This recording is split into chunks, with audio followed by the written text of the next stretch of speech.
Welcome back, everybody, to another episode of the Pass Club. We have an all-timer on deck for you today. An all-timer. We're going to start off with Sport Court. Absolute war. Going to jump into this past weekend of college football, which was sad for some, exciting for others. Get into a new segment called Ball Calls, B-A-W-L calls, with Jerry from South Carolina. Recap the NFL, look ahead to next week of college football.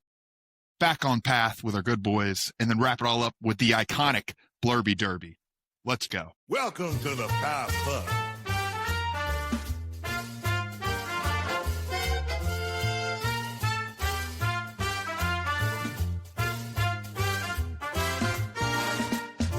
The Pass Club. The Pass Club. The Pass Club. The Pass Club.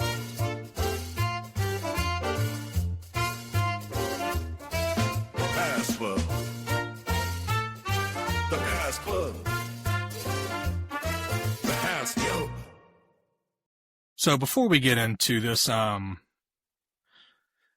electrifying sport court, I have a fun fact for you guys that I saw in an elevator. An elevator told me this fun fact. An elevator told you this fun fact? Yeah, I was in the elevator and it had What drugs were you on? No. So I was in this elevator, right? And this elevator had a little screen on it.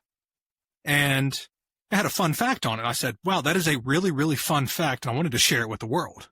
If that's okay with you guys. Let's hear it. All right. I'm going to pose this fun fact as a question and see if you guys can, see if y'all can guess the fun fact. Okay. What or how many years is the longest hiccup spree of all time? When you say hiccup spree, does that mean like continuous, or like a day, every day? Like the spree? No, I think it's like a spree, like you have the hiccups for this long. Shit, I broke it last night. I also did not fact check this elevator fact. I would say the first number that came to my head is 7 years. Wow. Elkins? That's very specific. 1 year. 7 years. This elevator, again, I will state I did not fact check the elevator.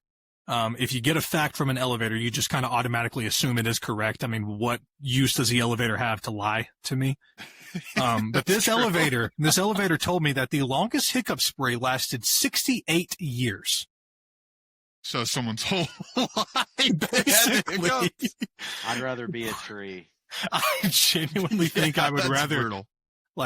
Oh goodness. I'd rather go do drugs with Aaron Rodgers than. I'd rather be a tree or Brandon Aubrey's football just getting kicked around every single day.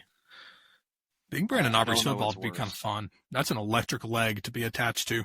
It hurts though. He kicks the hell out of that thing and puts it right through the uprights. He hits it square in it and perfect every time. It's tough. Think about how much fun that would be flying through the air though.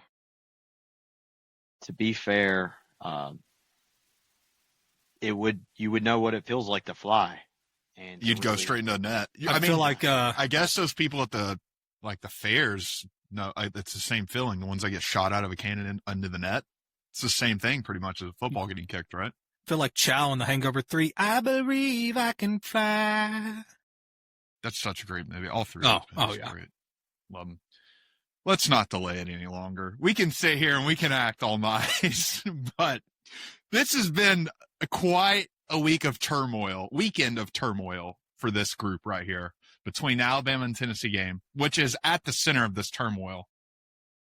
And if you guys didn't see the announcement of this, what's going on, what we're talking about. So each week in Good Boys, we give a pick, and it is an underdog for the week that is 6.5 points or more that we think can win outright or cover. And you get bones based off how much they cover by. And if they don't cover, you don't get any bones. Mal picked Tennessee 8.5 last week against Alabama.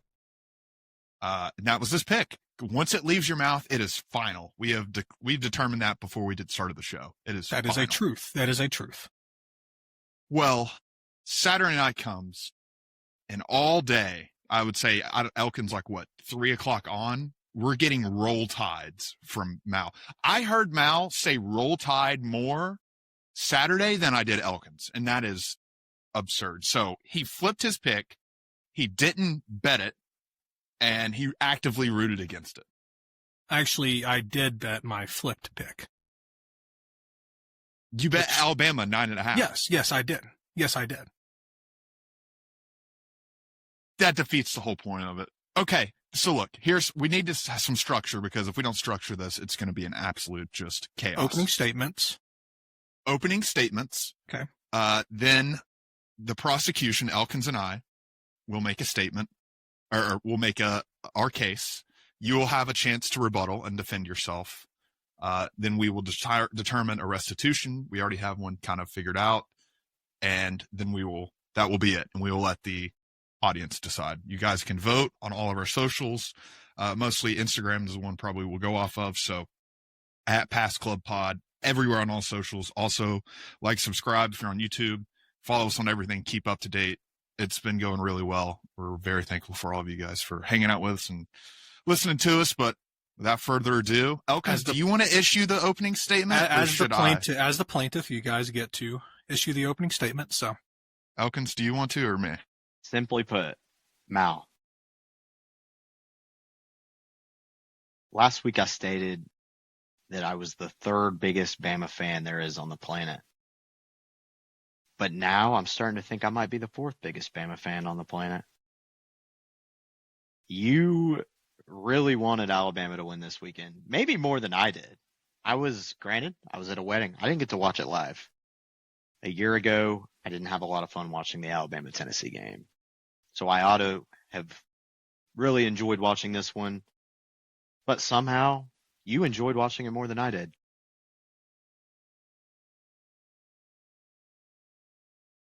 That's really all I've got.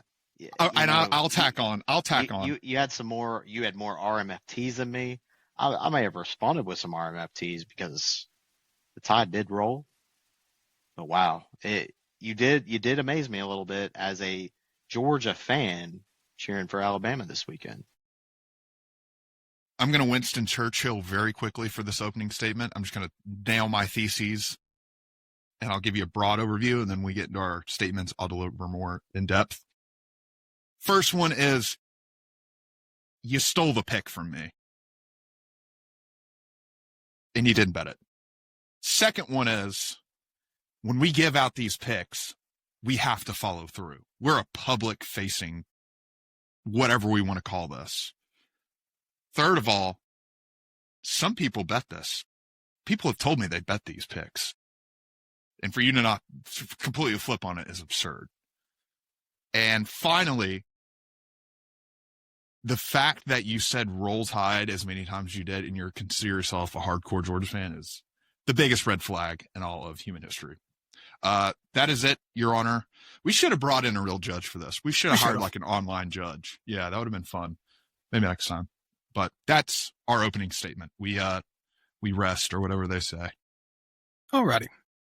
So for my opening statement, I would like to go ahead and state that I did pick the University of Tennessee plus 8.5 last week as my good boy pick. I made this pick under the hype of Joey Aguilar, and specifically under the pretense of how Joey Aguilar and the Tennessee Volunteers played against the University of Georgia. As the week progressed and I started to think about my pick, I quickly realized that Georgia's defense is just that bad. I'll get into that a little bit more during my proof of burden. But the change of heart led me to go back on my good boy pick. Other than that, I will prove that I did no wrong and that I am completely in the clear during this trial. Your Honor, I rest. Okay. I'll start because I'm busting at the seams over here. I'm busting at the seams. This is so insane.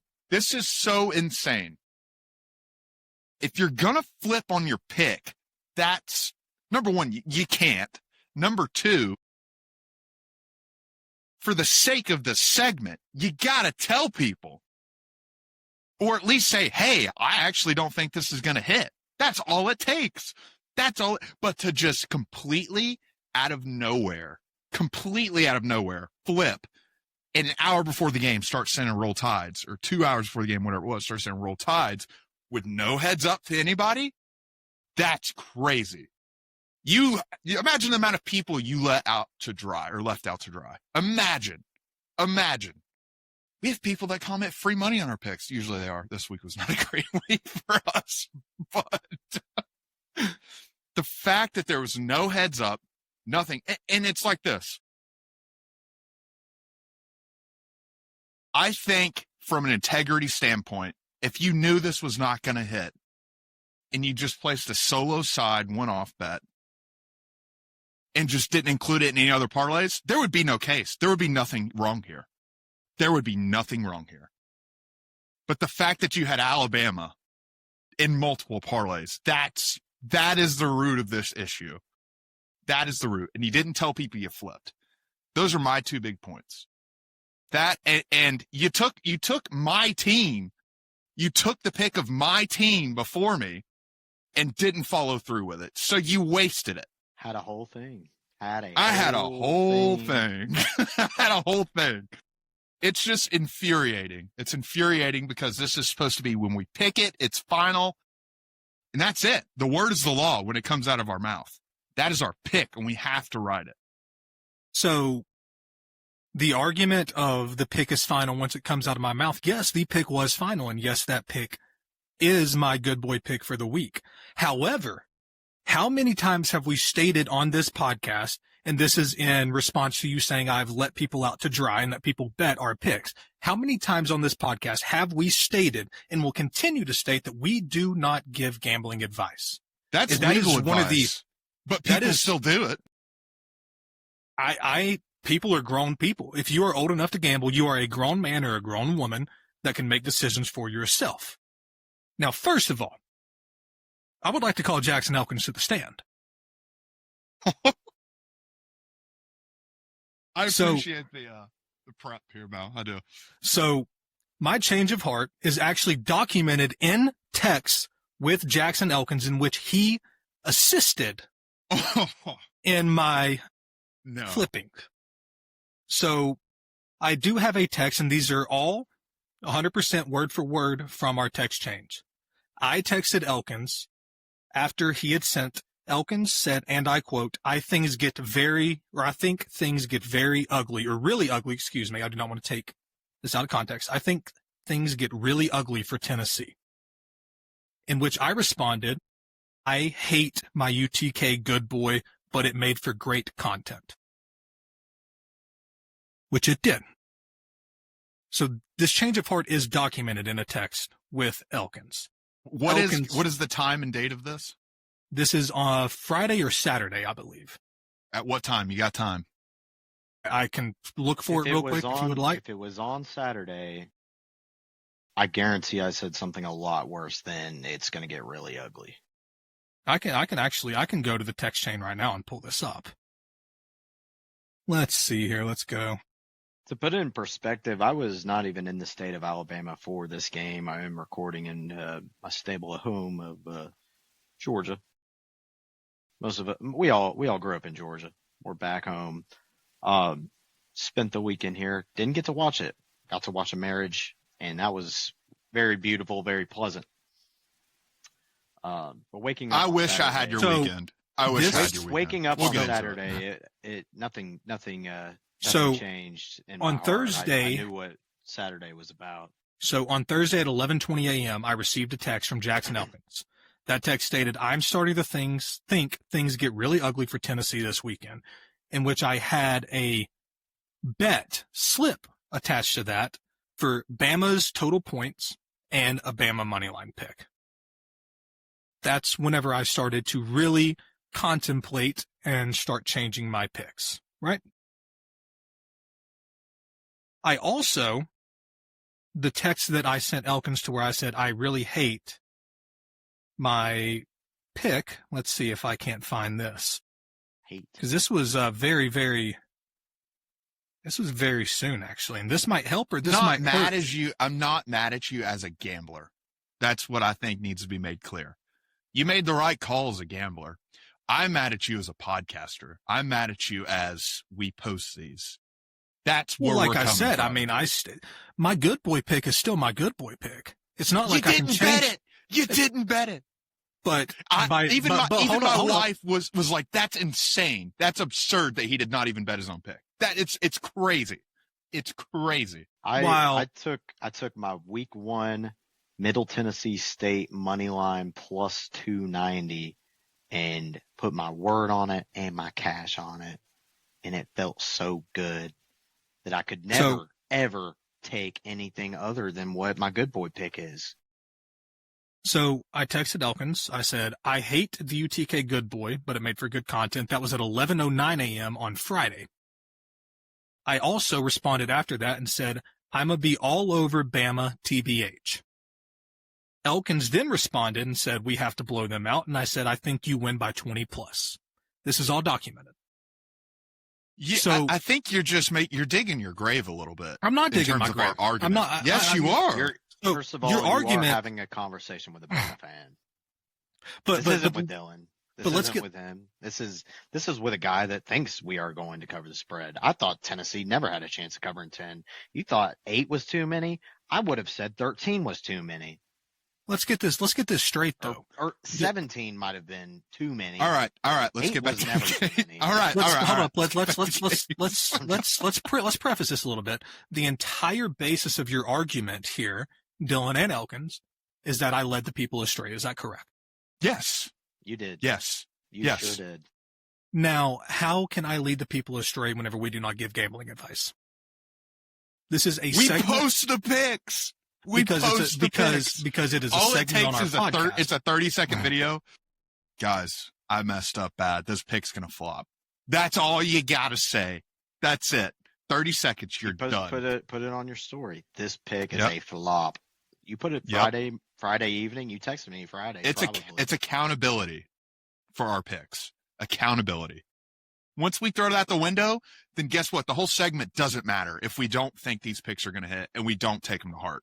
And it's because we record on Monday, it makes it that much harder. I understand. Yes. You get feelings later on the week. Hey, well, what's in stone is in stone. And it was in stone. And I rode with my Tennessee pick. The only siding I can give with you here, Mal, is that I didn't like my good boy pick either on Friday because I saw Kentucky was plus 12 for whatever reason against Texas in a game that Texas probably should have blown out. I don't even know what the final score was of this game because they're 16-13. Exactly right. Kentucky did cover, and I thought Kentucky had a good chance in this game because of the spread, but I didn't flinch. I rode USC and they lost by more than the spread. So I didn't announce anything. I didn't switch up on USC. And then I would also like to state, and I would also like to call Dylan Cole to the stand. I'm standing, brother. All righty.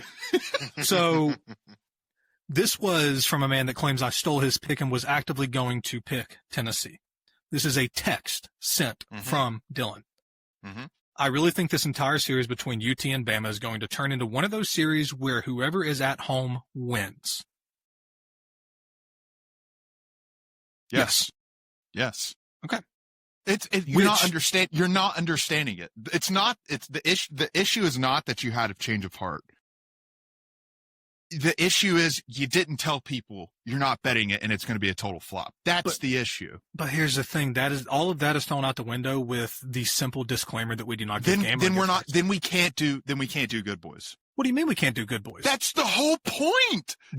Pick these teams. When we started this podcast under the pretense that we were not going to be a gambling podcast.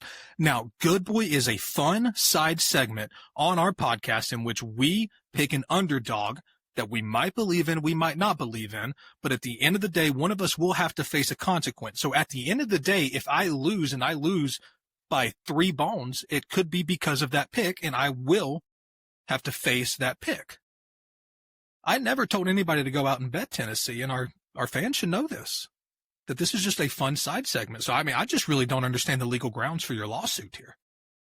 Because then take the betting out of it. It's still, you just got to put it up and say, this is going to flop. So, it's exactly what Elkin said.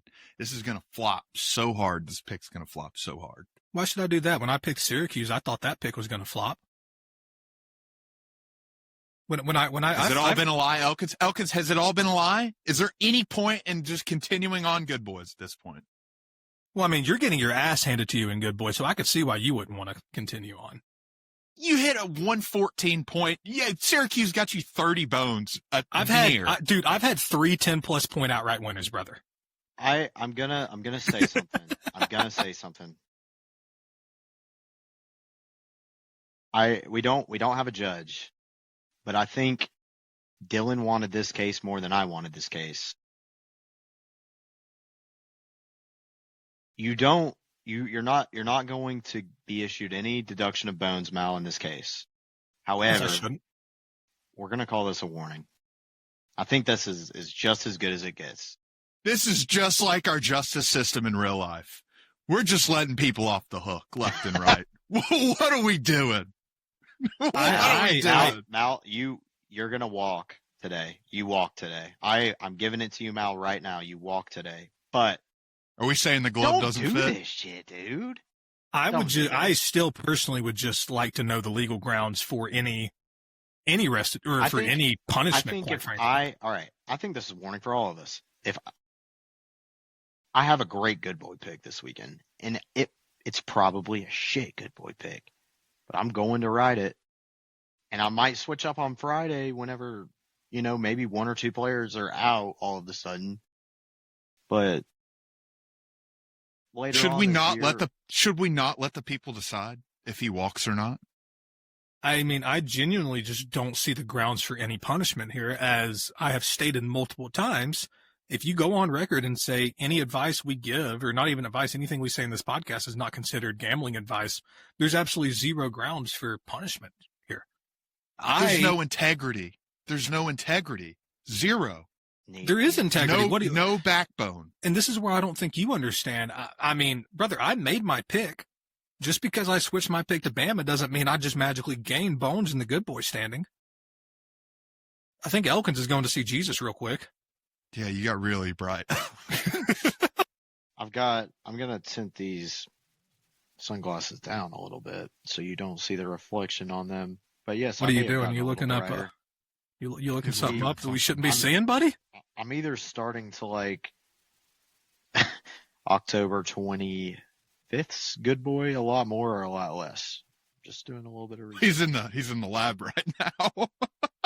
he got so tired of our shit that he just decided to I'm giving you a chance to walk here. I don't think you need to utter any more words on this statement. And Dylan, I agreed with you.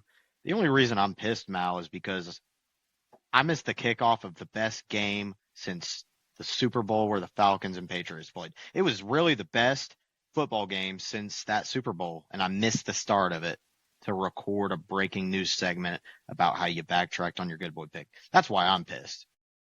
Well, I didn't tell you guys to do this. I got completely blindsided by this. I was watching football, and I get a notification on my phone.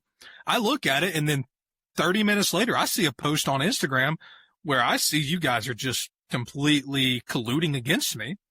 I do also want to bring Elkins back to the stand. This has absolutely nothing to do with the court case. I also have Elkins on record saying, and I quote, "This Tennessee-Bama game reminds me of when they had Jarrett Garantano in Tuscaloosa, and we had the 99-yard scoop and score," which is absolutely hilarious considering Bama had a 90. Yes, Elkins said that. Wow, that's actually very impressive. When I was digging for content for a defense, I found that, and I said, "What a take by Jackson Elkins." So, cheers to you. That's actually pretty wild. I do recall saying that now, yes. And let's get into our show. Now, you're walking today, but you're not walking the next time that you pull some shit like this. And all that we ask is just have a backbone. That's it. My lack of backbone won me $800 this Saturday, so I'm not. That's really great. I know that's great, and it's exactly what I said. Just stick with the pick. But if I would have stuck with my pick, I'd I noticed that $800 winnings through your fabulous new camera lens that we can see you through today. Elkins, Don't worry, I had to pull it tell out the quick. people. I hadn't seen my. Guys, I will also be hitting this upgrade button. I know you TikTokers have a tendency to call us out on our podcast equipment, but you're going to be hearing me a lot more clearly. If you don't understand my ball knowledge, I've displayed some of it, and I've showed a lack of some of it at times, but I always will go back on my word and defend it with my mouth, whether I'm saying the words or eating some shitty food. And you know what? We didn't even talk about that. We didn't even talk about it. We didn't talk about it. I'm as the wise words of Pearl Jam, they were playing some Yellow Ledbetter in the Buffalo Wild Wings about 4 minutes before I ate those wings. Yeah. But I'm here 6 days after I ate those wings to say, oh, I'm still alive. That's right. That's all we have to say about that. I can talk about it. I can talk about what a fantastic video. I could talk about how light those wings were, but I think you should just go tap into our YouTube and watch the video for yourself to see what kind of man I am. But let's aside the fact. I will say it is a beautiful journey. The whole video is a beautiful journey. It was very well done. When I was editing it, I found myself surprised at the storyline. Like, it was really had me on the edge of my seat. I cried. It was beautiful. It was beautiful. It was glorious. It really was pretty great. But I'll tell you what's not great this weekend. Let me just come out and say this. We caught a ton of flack from Alabama fans, rightfully so, on TikTok. I think we had like 150 comments last time I looked before I deleted the app. but look, I'll have a very honest moment here. And I didn't expect to do this coming into today's show. But look, when you're a fan of a team and they play their biggest rivalry game, and I kind of talked to Elkins about this when we recorded the call out video, but you can't say you're going to lose. You can't. It's my heart. You might as well rip it out of my chest. If I ever say Tennessee has no shot of beating Alabama on a third Saturday of October, I will say post 2022, because before that, yeah, I probably said that all the time. But post 2022, if I ever say Tennessee has no chance against Alabama, just take my heart from me, because it ain't there anymore. My heart is with this team. You'll see the 2022 field storm behind me. My heart is with this team. I can't go against my team. You know, the thing is, Dylan, we lived in a world where Kirby Smart was 0-2 and Josh Heupel was 1-0 against Alabama. So why the hell are you saying that Josh Heupel's going to lose in Tuscaloosa? Josh Heupel's beat Bama twice. He's beat him twice until you're proven wrong. Yeah. I'll eat the crow. Tennessee, statistically didn't play terrible. That's a surprising thing. My dad sent me the team stats, the box scores and everything. Didn't play terrible, but we killed ourselves. And as soon as we threw that 99 pick six, it was wraps. That is a knockout punch. You just don't get back up from that. That's exactly what I was thinking. In terms of boxing, we were close to two heavyweights. Bama obviously was the favorite, so you knew they had that power. However, a lot of people saw this fight going the distance or Bama pulling away probably late in the third, early fourth. That last play of the half is as close you get to a knockdown in the third quarter where it's like Tennessee they might get back up, but they are not going to win the game. I mean, think about how drastically different this game would have been if we scored a touchdown in that last 9 seconds. It was 16-14 going in a half. And then did we get the ball started at the half of you guys? We got it. We punted. Y'all scored. We scored. I mean, it's just, you can't come back. And I remember I was watching him run that interception back and my soul just died. Like, it's one of those moments where you're just like, yeah, this is not for us. We're no matter what we do, we're not going to win this game. And it sucked. But our defensive, I gotta get this off my chest. Tim Banks has done a lot of great things for Tennessee.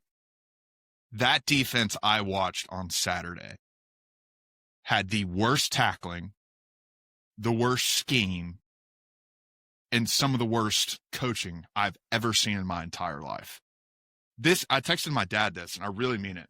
That defense we put out on the field Saturday was worse than Jeremy Pruitt's defense when he was here. That was pathetic in terms of tackling. It's 3rd and 2. Our linebackers are dropping 10 yards back. 3rd and 2, giving them everything underneath. I look at our corners. We're outnumbered on the edges, and we're giving 10 yards cushion. I understand it's a zone scheme, people. I know that's what you do. We know football. I'm not an idiot. Have a little awareness. You can't call zone every play and give them 10 yards cushion. I'll follow up here on this game. I don't think there needs to be too much said about it. But I'm going to utter the words from Nick Saban about 2 decades ago from today, when he was at LSU. If you want to be happy about the result, go be happy about the result. But if you want to be happy about the process, there's nothing to be happy about. This Tennessee team, you just said it, their defense, it might have been one of their worst performances in a while, and they kept us under 37. We have not seen the best version of Alabama yet. And although the result was impressive, there is nothing to be proud about as a Bama fan as far as the process goes. And I know 90% of you Bama fans that watch this shit are hearing me say that, and they're like, what are you talking about, Elkins? We played good on Saturday. No, we are not going to win a national championship if we play like we did on Saturday. We're not. There are better teams out there than us. Indiana will outscore us. We will not get enough touchdowns or points against them. I'm really impressed with the way we have rallied since week 1. We are a completely different team since last year and certainly week 1. But to be a champion, you've got to keep getting better. And we didn't play as good as I thought we were on Saturday, but it was good. Tennessee's offense rather, I thought we were going to see more from them. They made one be-all, end-all mistake in the game that is unprecedented. You don't see that on the goal line usually on these SEC level teams. So that's unforeseen. You know, you don't predict that. I said that this reminds me of the Garantano 99-yard scoop and score game. That's completely off the table. I'm just saying Tennessee 8 times out of 10, 9 times out of 10 gets in the end zone. I don't know why they had 2 extra linemen on the field, tight ends, and a I formation and an obvious passing down. That's all I've got to say, though. Bama fans, celebrate the win. Don't celebrate how your team played, though. Yeah, no, I agree with you. And the thing is, too, we come out in that tight formation, and then we call a timeout, or Alabama calls a timeout, because we didn't have any timeouts left. There's 9 seconds left. We come back out in that same formation. That's like coaching 101. You just gave them the look. You can't roll back out there in the same formation. But it was open. If he had thrown the ball outside and not let it drift inside, Kitzelman might have caught it. I don't know. He dropped a few Saturday. There's no guarantees, but it was open enough for him to catch it. It sucks. I'm very worried. I'm very worried about this Tennessee team for a few reasons. I am very worried about the defense. I'm worried Jerron McCoy is just not going to decide not to play this year. And honestly, it's probably the right decision for him. It will make him a lot of money if he does not play this year. And the culture of the defense, that's the one thing that's always been an issue with Heupel. Aside from maybe a few years ago when we had a really, really, really good defense that kind of carried us through our offensive struggles last year. It's just not that mentality. We don't have dogs on defense. We have people that are loud. We don't have dogs when it's time to get out there and play football. I don't see it. I don't see it on the defense. I don't see it from the linebackers. I don't see it a lot from the D-line. That's the most you'll see it is on the D-line. Definitely don't see it from the secondary. Something's missing, and I'm starting to wonder if it's a Tim Banks problem or if it's a Josh Heupel problem. Not saying we need to get rid of Heupel, but we got to. I want to pass the rock to Mal here, but I'm going to give my last point on this whole game. Tennessee has 2 losses this year, and they're to 2 top 5 teams in the country. That is the shining light for Tennessee. They have played great teams, and they've played good games against great teams. Bama, it's tough to win in Bryant-Denny.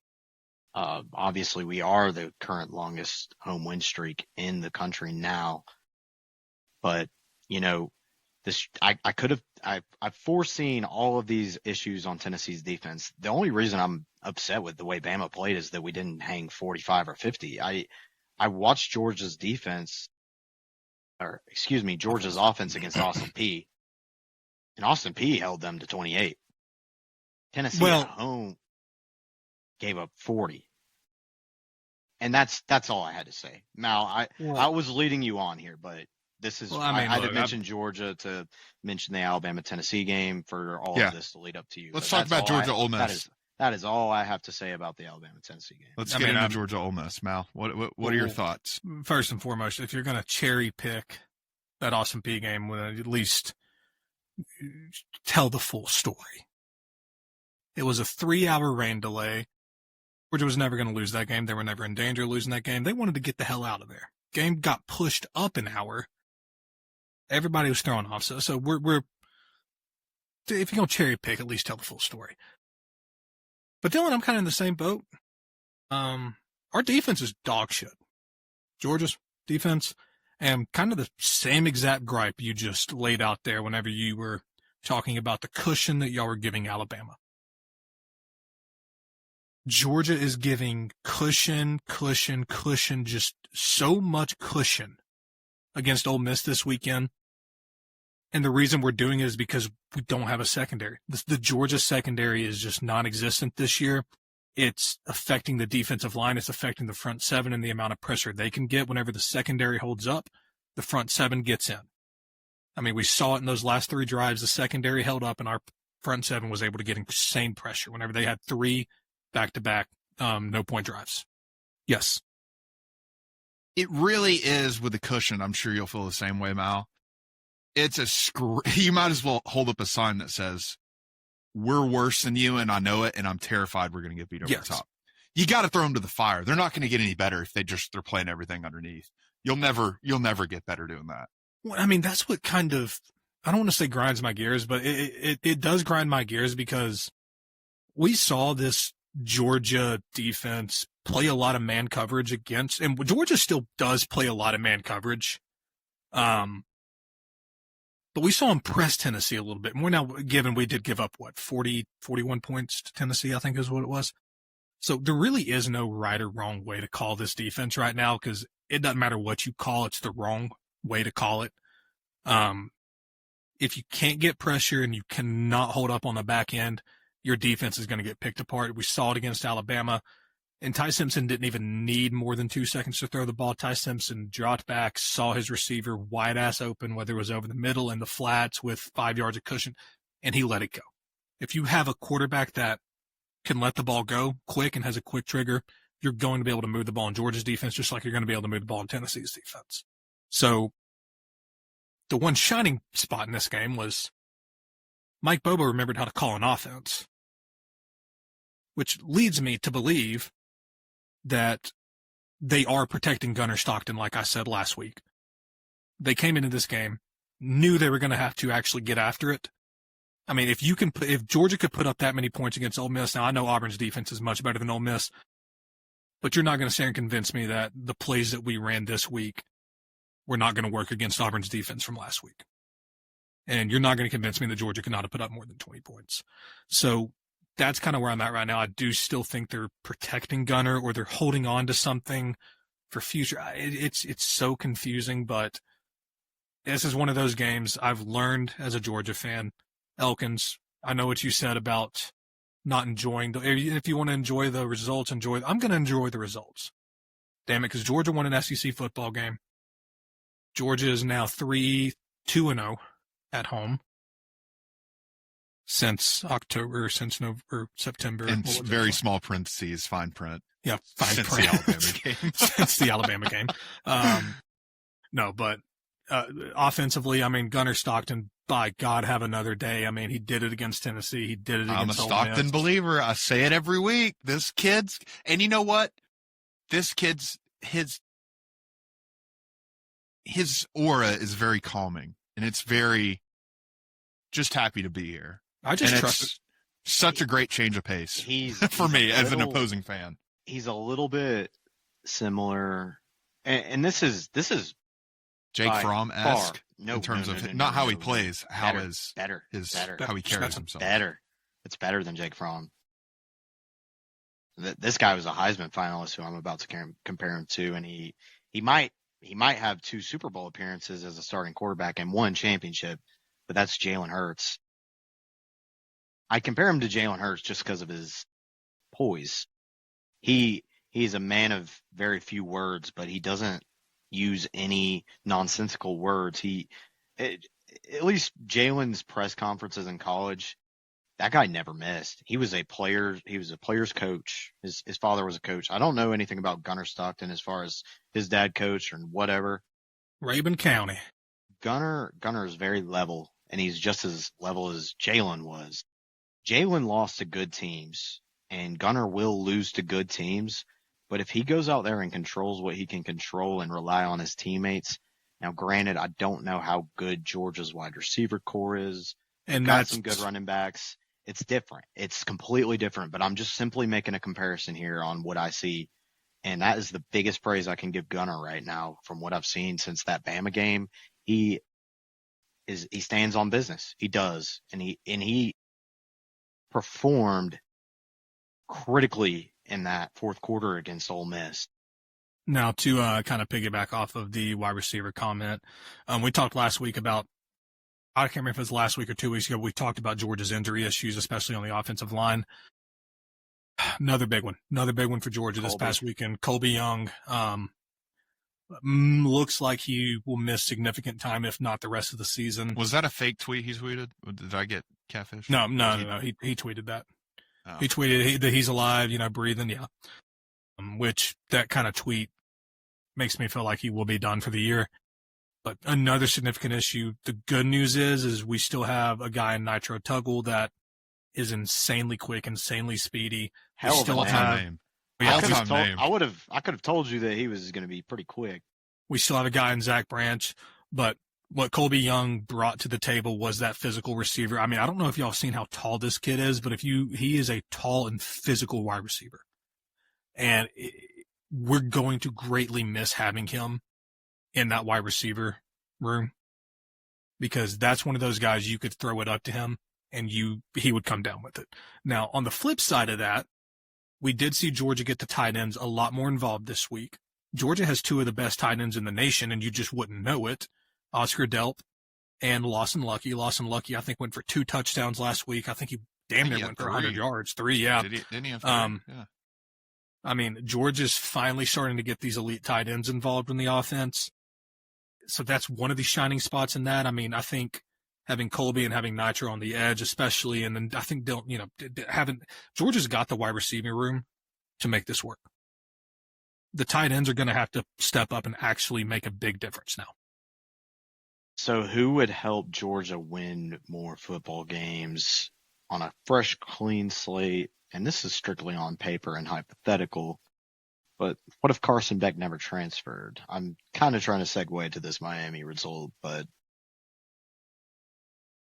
I mean, you know what you're going to get out of Carson Beck. 4 picks. Yeah. Well, I was going to say the last thing to kind of follow up. Gunnar Stockton, you were talking about him being a dog. The kid, a lot like Stetson Bennett, grew up, Rabun County, Georgia, dreamed of everything he wanted was just to be the starting quarterback at the University of Georgia. A lot like Stetson Bennett. He's a lot less hateable than Stetson. A lot less hateable than Stetson. A lot less hateable. I do not hate so this much guy. more hateable. I mean, But- it's likable. Jeez. No, but in the same pretense, he and Stetson are very similar in that sense, to where all they wanted to do was play quarterback for the University of Georgia. So to piggyback off of where would Georgia be right now with Carson, they'd be a lot worse off. Georgia probably has 3 losses right now if Carson Beck is the quarterback at the University of Georgia. I agree with that statement. I do. Yeah, let's get into Louisville, Miami. We talked about it last week. All three of us highlighted this game and said, don't be surprised if Louisville rolls in here and wins. We said that the Friday night game helped out Louisville, and it did. You guys see the crowd? It's not typical Saturday night crowd. I want to give more credit to you guys. I completely thought Miami was rolling here. There was no shadow of doubt in my mind. You brought it up, and I was like, we're talking about this on today's show. I seriously thought that. I was like, there are so many good games this weekend, but we're talking about Miami against Louisville. Miami is probably the best team in the country. I said that 2 shows ago. I said it too. And here we are having a conversation about Carson Beck losing the game. Not Miami. Yeah. Carson Beck lost this game. And the conversation should be Miller Moss went out and won this damn game. That was 100%. That and Brome. Jeff Brome. I don't know if I'm saying his last name right. I've never been able to, even when he was at Purdue, I'm like, this guy is so underrated as a head coach. He really, really, really, really is. From what I've heard, I knew somebody that worked on his staff at Purdue, and this guy is just like the hardest worker, shirt off your back, like will speak to everyone. He's a program builder is what he is. And bringing in Miller Moss, it's a Friday night game. You go down to Miami, not the most intimidating, away game, if we're being completely blunt and honest here, especially Friday night. The students are going clubbing. They're not catching a bus to the stadium. Let's keep it real. And it just seemed like one of the, when you watched enough college football and you look at slates, it just seemed like that they could trip. I've seen it as so many times from other teams in the same situation. This could be where they trip, and they did. And I think that was imposed 90% by Carson Beck. 4 picks. You can't win a ball game with that. And then also, I want to say, not a fan of his post-game presser either, throwing the receiver under the bus. Bro, that might have been the truth. Just say, it's on me. Ball was high, or whatever. And this is where, and all these Miami fans are now starting to come out and kind of have that same opinion of Carson, like, what the hell? This is what Georgia fans have been trying to tell Miami fans for the entire line. Carson Beck is a me quarterback. Carson Beck feels as if he can do no wrong and that he is bigger than his team. We saw this last year. I mean, Gunner was not ready to play last year. Whenever Gunner stepped in that SEC championship, holy moly. The just vibe flip, the vibe change from everybody on that offense rallying around Gunner was just something that we hadn't seen all year. And that was all I needed to see to go, okay, they did not like Carson. I don't think, and I would be shocked if really a lot of people in that Miami locker room like Carson Beck. Is he a good quarterback? Yes. Can he sling the rock? Yes. But you have to have a whole lot more than intangibles to be an elite quarterback. To be a leader. Yeah. His girl didn't like him much either. But, shit, he's a douche nozzle. No, I think Carson's going to bounce back in a good way for this team. They've still got their whole destiny in front of them. But yeah, I got to give credit to you two on this one. I had no belief that Louisville was going to be in this game. They lost to Virginia earlier this year. And Virginia, albeit, they're a tough team. They don't get enough credit. That ACC is super rocky. It is so rocky. You can't really say things about teams without letting them go play their games. SMU really been written off all year. They went and got a huge win in Death Valley this weekend. No club, Nick, but they still traveled. No one's going to say anything about that SMU team going and getting that win. They completely think they're in this thing, and they're not. They don't have a ranking. They don't have a number by their name.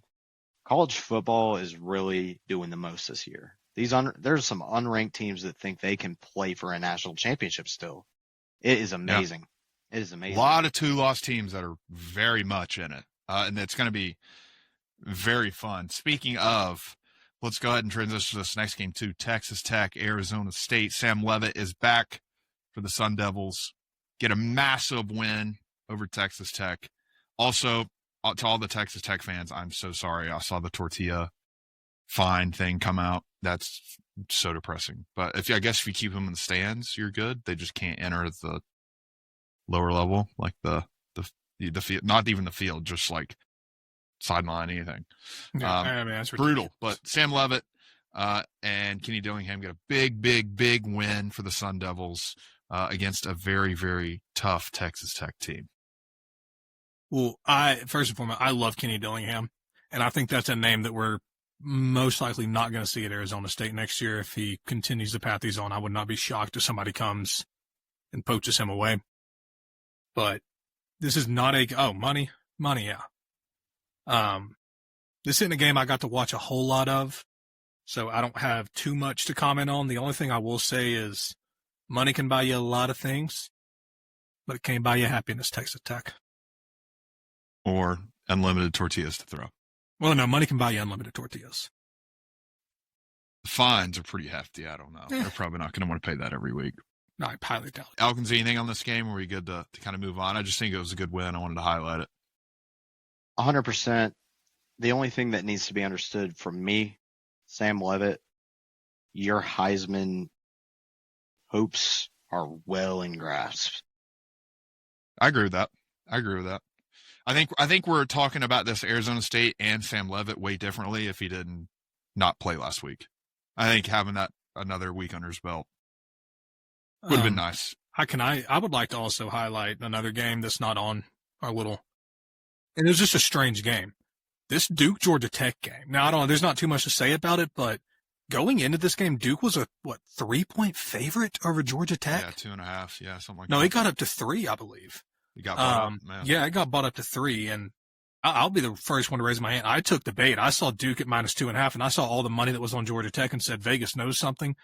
Vegas was just stupid. I don't know what the hell they thought was going to happen there, but Mario Cristobal did not have that one in his bag.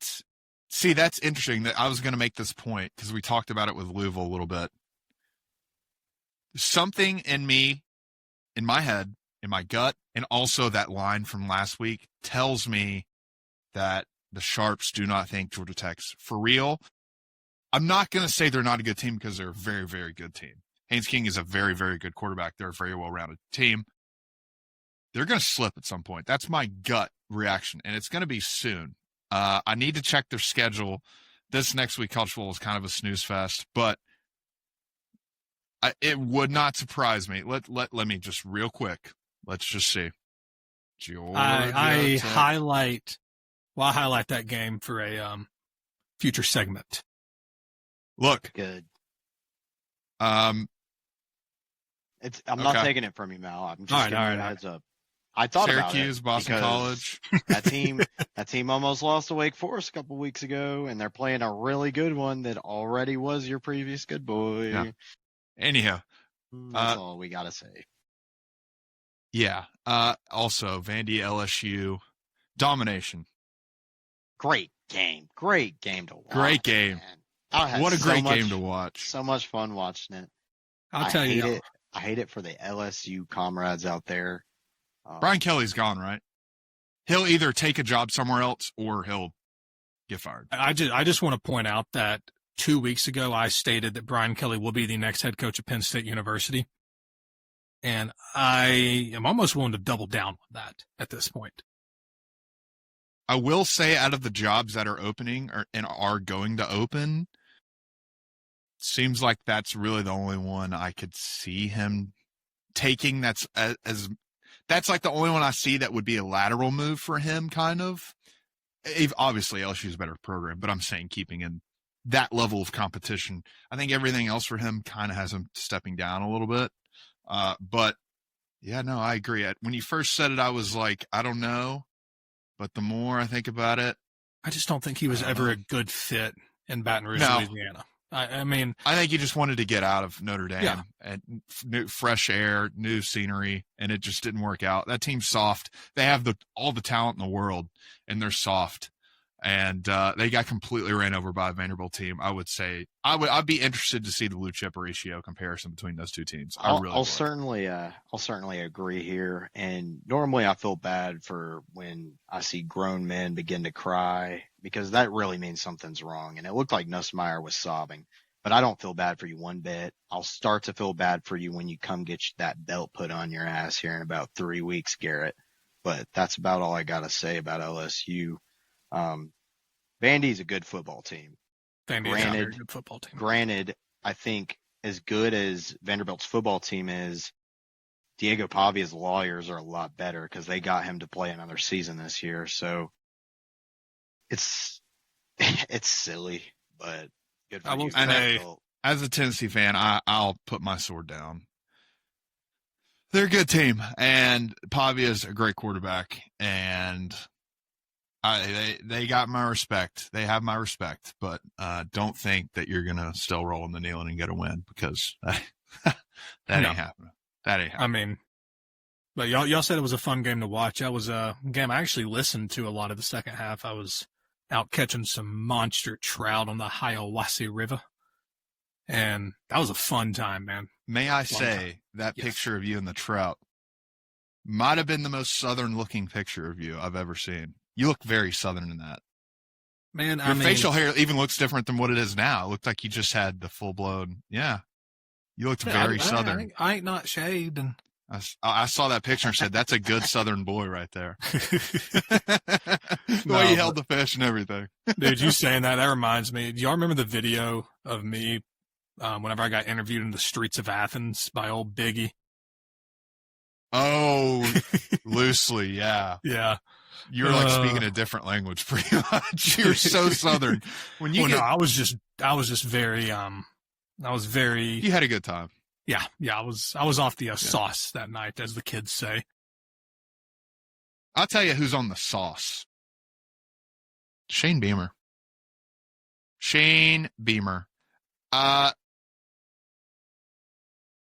We'll just go ahead and segue. We'll talk about this game after this segment, kind of. But I want to introduce a new segment. It's called Ball Calls, BAWL, as in crying calls. We want to be your guys' mouthpiece for your teams that are struggling and the issues you might have with your team, even if they're winning. We're going to do this thing where we play voicemails from our listeners complaining about their teams, and we'll just kind of discuss it with them.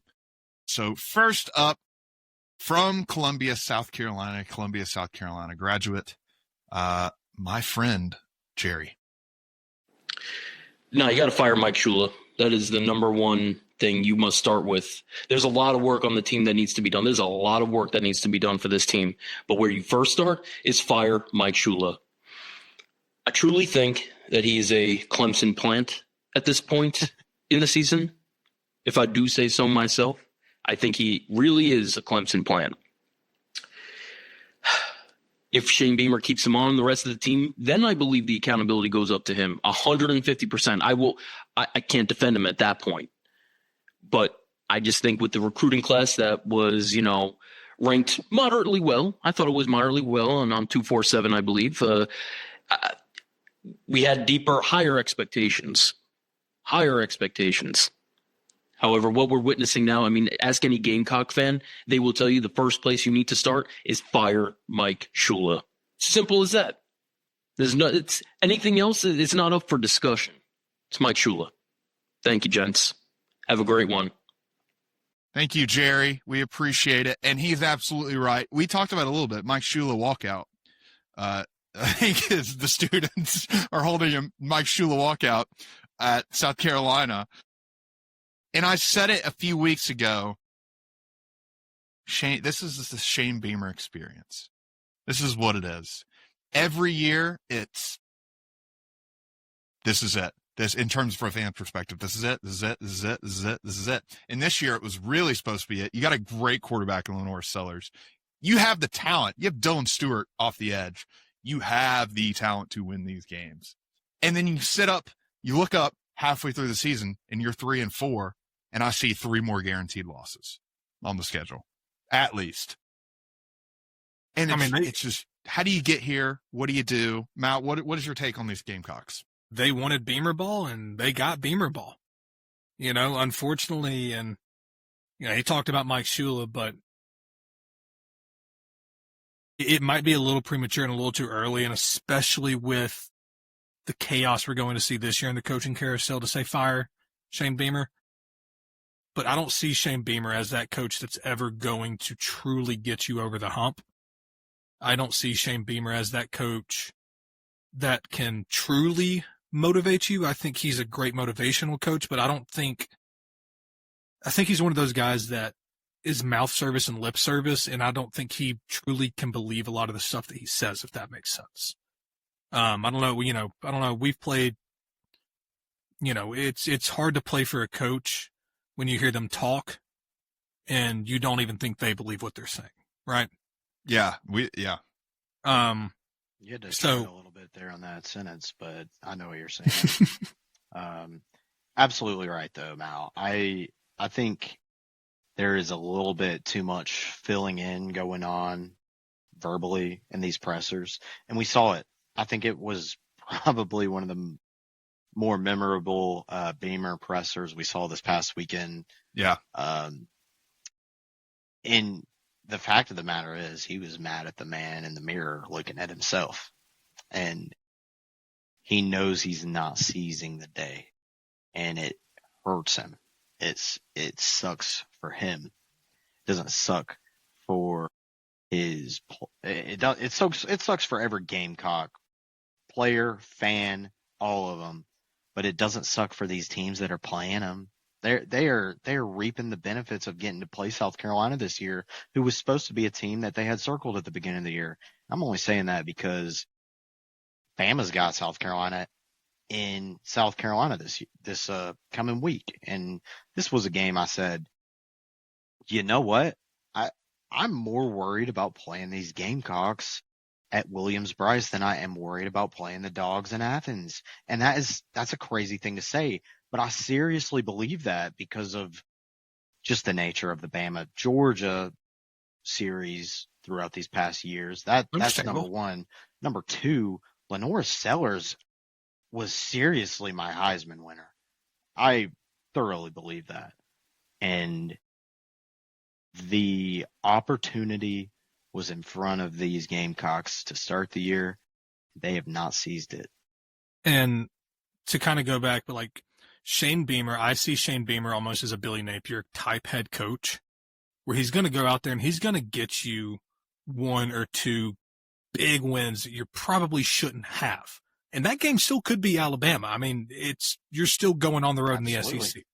So, I mean, I'm not saying that you had already guaranteed that as a win, but Shane Beamer is one of these coaches that's going to go out there and get you one or two big wins, but I will stand by the fact in saying that I don't think he's a perennial head coach that's going to go out there and compete week in and week out and put a product on the field that is going to dominate week in and week out.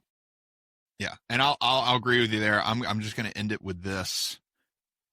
It is a travesty. And I know the standards are different at these two programs, but it is a travesty that Shane Beamer still has a job and Billy Napier doesn't. That's the way I look at it. Shane Beamer is very much a used car salesman. Yes. Type of approach. You line up the year. You're with your parents. They're going to buy you a shit box. Car salesman walks up. It's got new wheels, new transmission. Oh, we repainted it, pulled the dent out. It's good to go. So you buy the car. You're excited for the car. You get the car on the road. Something starts rattling. Wheel pops off. Transmission falls out. Paint starts scraping. Falls apart. That's what it is. And I agree with him out. They're never going to get over the hump with Beamer. As much as we want to say Mike Shula is a problem, it's a culture thing. The press conference Elkins pointed to. Winning coaches don't do that. If you can find me a great winning coach that's had multiple press conference moments like that, I'll take my word back. I guarantee you won't find it.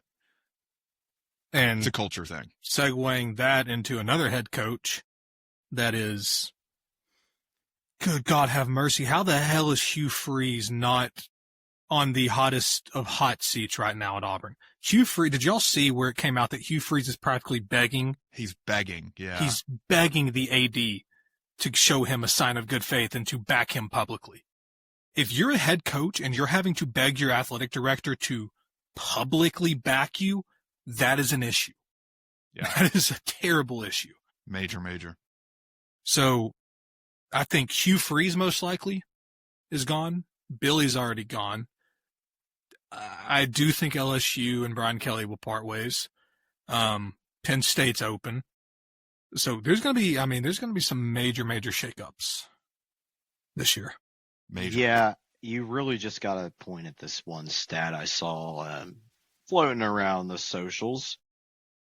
Seniors at Auburn, you only need one hand to count how many wins you got at home. I think I mentioned that one last week. That's sad. Yeah, it's sad, and some of it's attributed to your current coach. Your coach before him was much worse, but this one's probably a bigger crier. So, and I will say, I do want to throw something out there. We all kind of have a mutual buddy that is currently dating an Auburn alum, and he's been kind of held at gunpoint and been forced to go to a lot of these Auburn home games. And I was having a conversation with him this past Saturday, and he just was basically like, dude, it is so sad. He said, I have been to more Auburn games than I ever thought I would go to in my entire life. And he said, seeing how they find a way to lose each week is something that it just blows my mind. And like at some point, if you go to that many games, you have to somewhat start developing a connection with these guys. I haven't really talked to him about it, but they're not playing Georgia. I assume he kind of is rooting for them and wants them to win. And that has to take a just mental toll on you, man. I mean, that's got to be rough. Got to be brutal. But the fact that he can go to that many games, financially. He's not paying for tickets. yeah, They're probably not expensive if he the last, I guess the last few seconds we want to spend on college football for tonight's episode. James Madison, I really hope you guys get in this playoff. It's not going to happen, but you guys are really good at this the game. Dukes. The Dukes. They are really good at the game of football.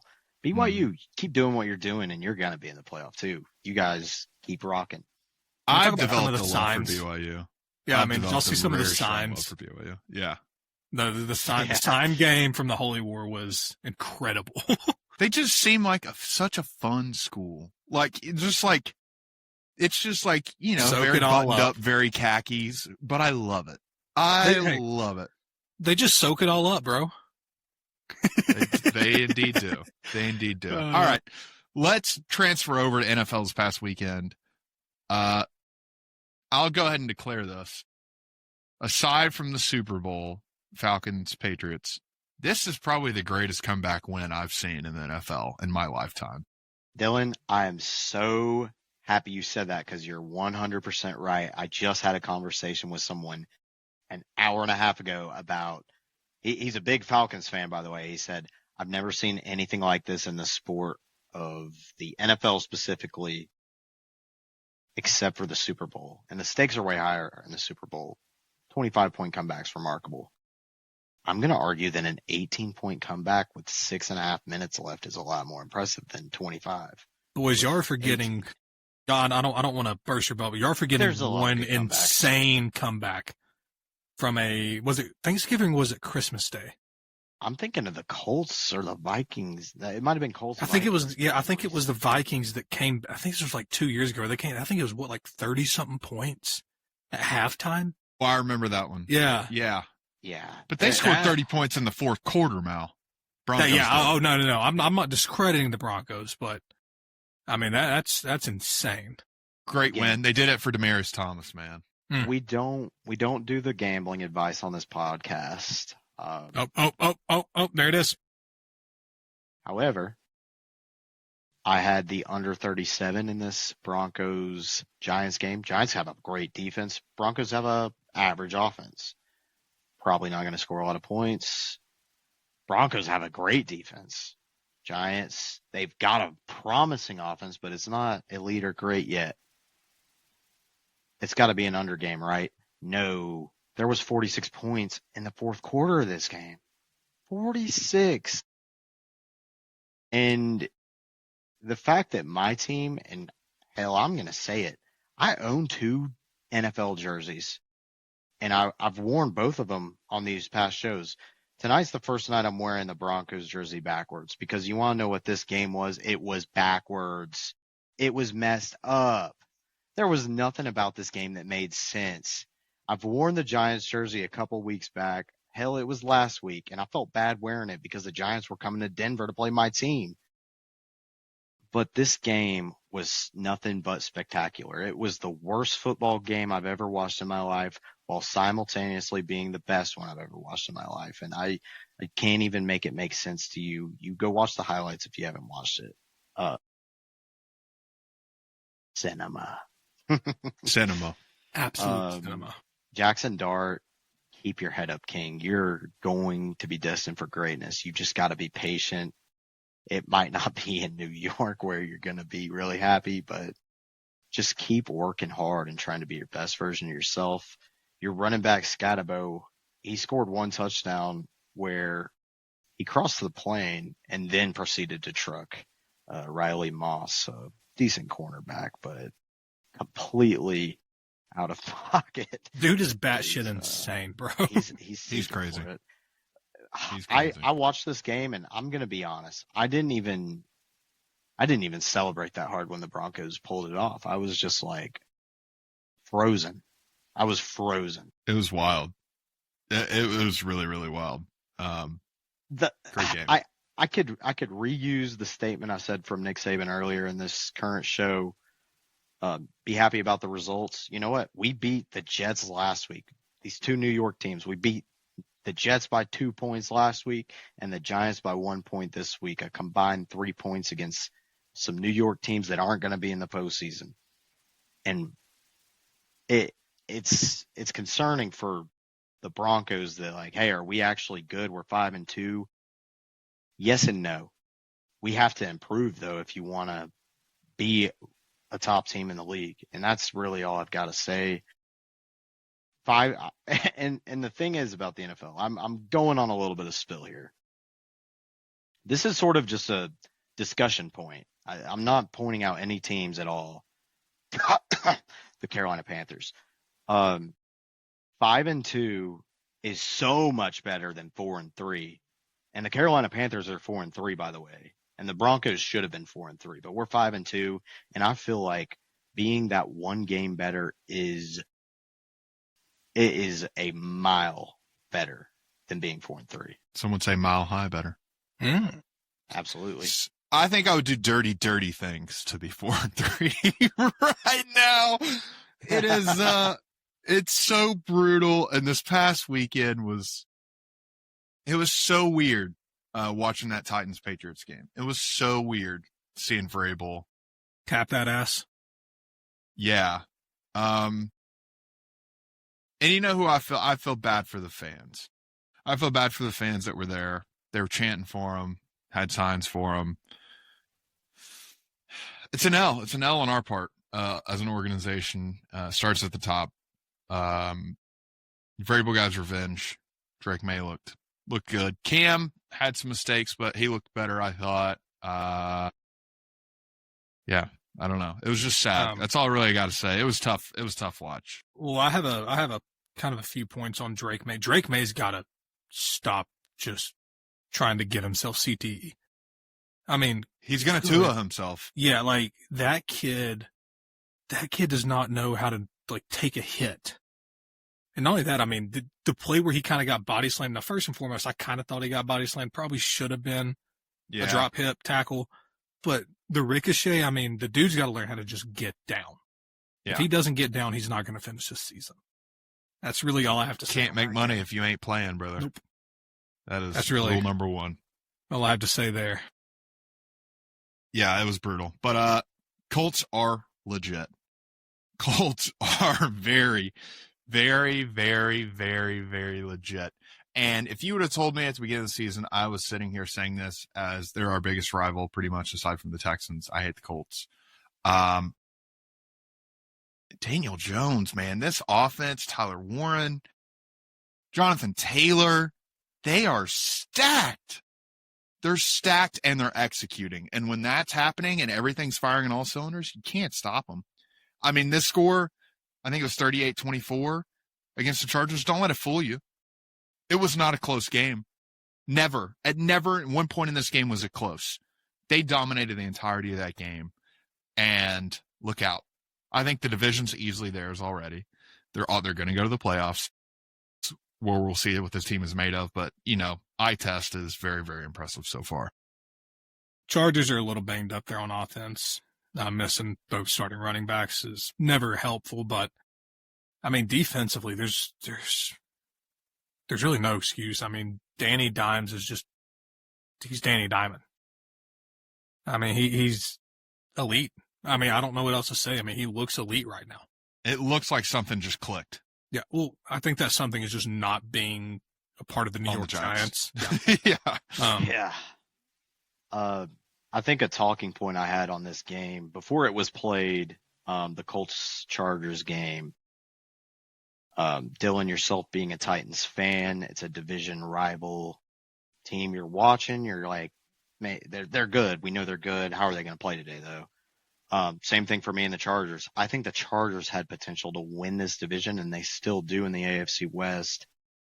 I watched how the Broncos play the Colts, and we lost on that leverage penalty that I was pretty extensive on. I still think the Colts made more plays down the stretch in that game to win it. The Colts are fabulous, though. They have got so much positive stuff going their way right now. They've got to maintain it, and they keep it up. It's going to be a little bit reminiscent of when the Titans were the 1 seed a few years back. That 2019. Jonathan Taylor's form is at an all-time high. He's hitting his prime. I really believe that. And it's going very complimentary with a quarterback that didn't get much credit when he was in New York. Really good receivers around the board. Good young receivers, good Pro Bowl former receivers, Michael Pittman, Adonai Mitchell, Josh Downs is serviceable. And damn it, I love this tight end, Tyler Warren. He's a beast. He Yeah. is a beast. And That's isn't my it tight weird? end. Isn't it weird? It seems like the past few years in the NFL, every single year, there's been a rookie tight end that just blows up. And then the next year, they just kind of get clamped. I think of Sam Laporta. I think of Brock Bowers, which is a little different situation. I think of Tyler Warren this year. I'm missing one. There's one I'm missing. Help me out here. Trey McBride. Oh, yeah. I don't know if he was a rookie, but it was definitely his first or second year. Well, McBride's still having a hell of a year this year, though. I think Hawkinson was really good in this. Hawkinson. Sick, yeah. Yeah. It's weird. It's Kyle a weird. Pitts kind of had a decent first year and then fell off the face. I'm of the talking planet. like put up points. We're talking like numbies. We talking numbies. Numbers. Numbies. But yeah. I have something I need to say. Go ahead. Can we hire protection for Andrew Berry? Do we all know who Andrew Berry is? I don't know who that is. He's the general manager for the Cleveland Browns. Okay. Can we just hire protection for this man? Because I'm seriously concerned for his life, as Mike Tomlin may actually hire a hitman to kill him. After Thursday night. And I don't say that lightly either. I mean, I had no clue where you were going with that. I was so confused. I had no clue. The man traded Joe Flacco to a division rival. And that just, Joe Flacco went Joe Flacco mode on the Steelers. I got a lot to say about this game. And first and foremost, Joe Flacco has still got it. Second Boy, does he. Second most? You better have pity on the dinosaur. Aaron Rodgers might have lost on Thursday. but he looked as good as he has ever looked in his entire NFL career. He threw 2 picks. One wasn't his fault, and he threw 4 touchdowns at the age of 41. And now I'm going to segue this into a little bit of a statistic. I've already told Mal a little bit about this. Aaron Rodgers, 41. Joe Flacco, 40. 41 plus 40 is 81. That's an old age. It is the 6th oldest matchup in NFL history between starting quarterbacks. And that's kind of crazy. First and second is Tom Brady Buccaneers versus Drew Brees Saints. And Brady was, I wish I knew this. I think he was 44 and Brees was 41, or he was either 45 and 40. But 85 is that oldest age between combined quarterback ages. Very interesting. I think you've got a Brett Favre in there somewhere. I think he's the 4th oldest age between a quarterback matchup. He played somebody that was a lot older. Can't remember the name off of the top of my head, but just a little bit of food for thought. And guess what? If Flacco keeps rolling and Rodgers keeps rolling, you're going to see him play again. And it's going to be the new 6th oldest matchup, as they're going to be older by the days. Wow. It was a good game. It was a great game, actually, Thursday night. I mean, I think I'm ready to say Joe Flacco is the better quarterback. Not just because all time or just this season. Well, all I'm saying is all I am going to say is Aaron Rodgers is too big of a pussy to run a quarterback sneak. And you don't see Aaron Rodgers pulling a zone read on a busted play and getting 12 yards. The fact that Joe Flacco is doing that at 40 years old is impeccable. I mean, I know we've already said it, but pure cinema. Watching a 40-year-old Joe Flacco pull a zone read for 12 yards, man.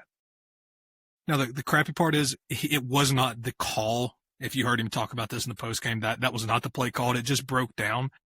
But for him to have the balls to see a play broke down and just pull that out of the running back's tummy and just take off, God, that made me smile. Yeah, I have one more nugget on this game, and trust me, that's it. I want to know. You can DM me on Instagram. You can DM the Pass Club Pod. I want to know. I might look it up myself, but I'm going to leave it up for you guys. When's the last time 3 tight ends on the same team scored a touchdown? Because Darnell Washington had a touchdown. Pat Freiermuth had a touchdown. Jonnu Smith had a touchdown. They're all Steelers. In what world do we live in right now? I don't know. Crazy. I have 2 more nuggets. Let's you guys got a lot of nuggets. Well, so it's crazy stuff.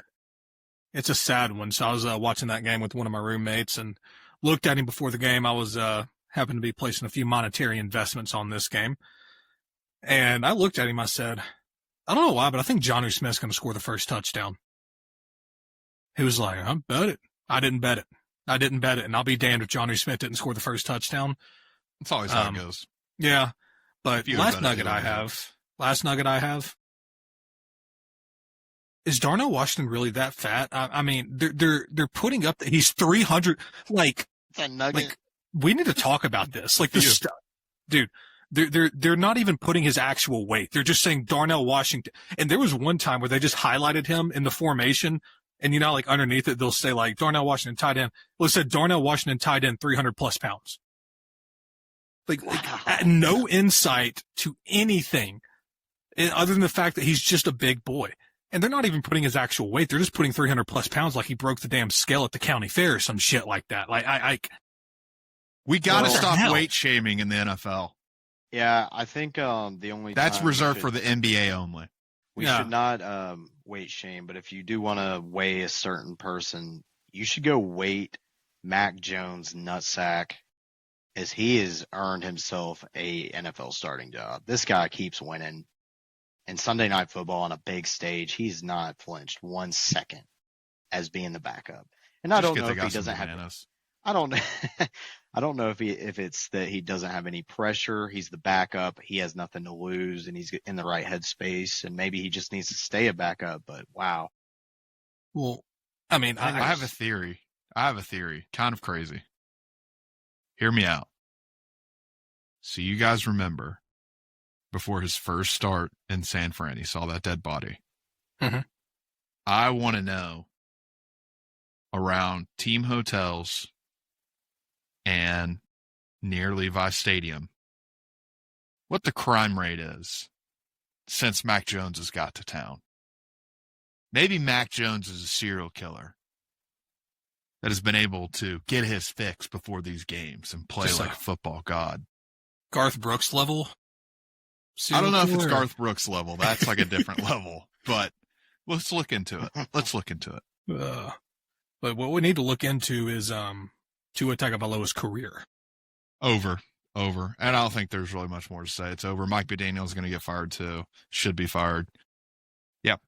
There's just no accountability on that team. I mean, it should start with your head coach.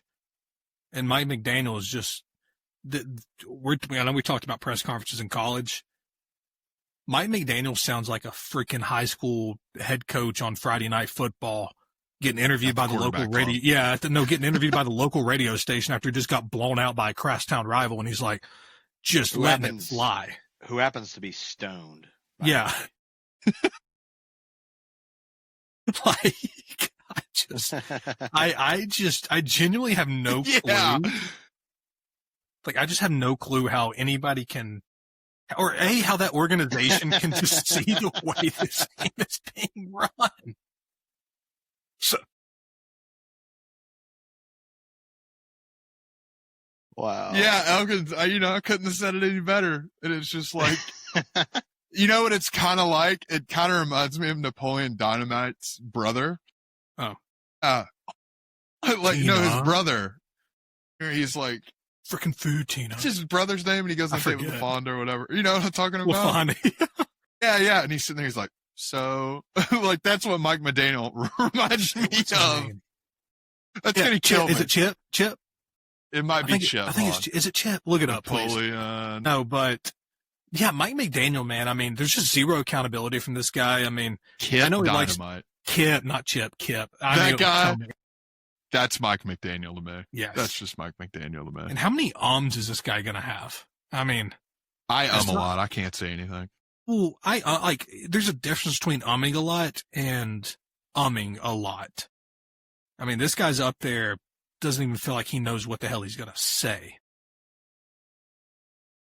Yeah. All right. We got to get into college football. Looking ahead. Yeah. McDaniels doesn't need much commenting on, but No, that's about as good as it gets. Yeah.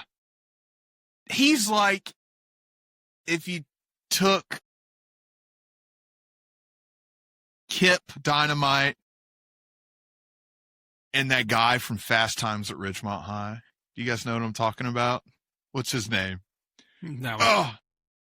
As a movie guy, that really upsets me that it's brain farting me.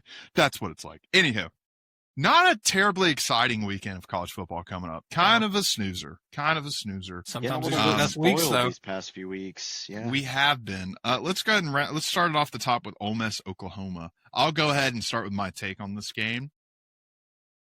If this Ole Miss team is anything like what we've seen from Ole Miss in prior years, Ole Miss will lose this game. That's just the truth. They are the type of team to when they lose, compounds quickly. We've seen it before. We might see it again. This is a very tough follow-up game for them after it really felt like this Georgia game was them operating at 110%. It was. And they didn't get the win. So this is a spot when you're coming off that game and you got Oklahoma coming in with Napier, who's getting healthier every week. It just seems like Oklahoma's going to win it.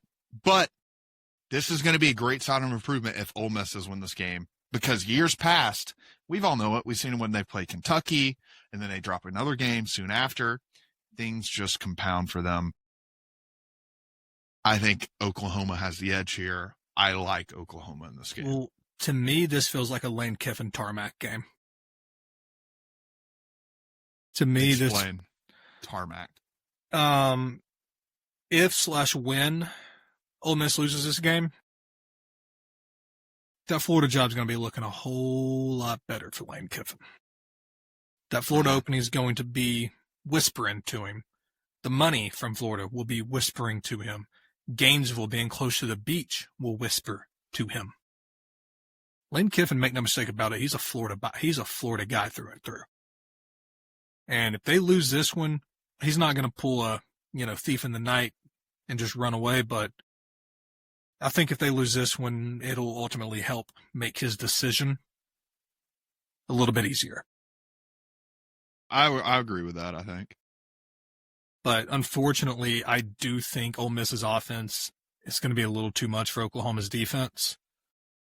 I mean, that is a very, very, very, very good Ole Miss offense.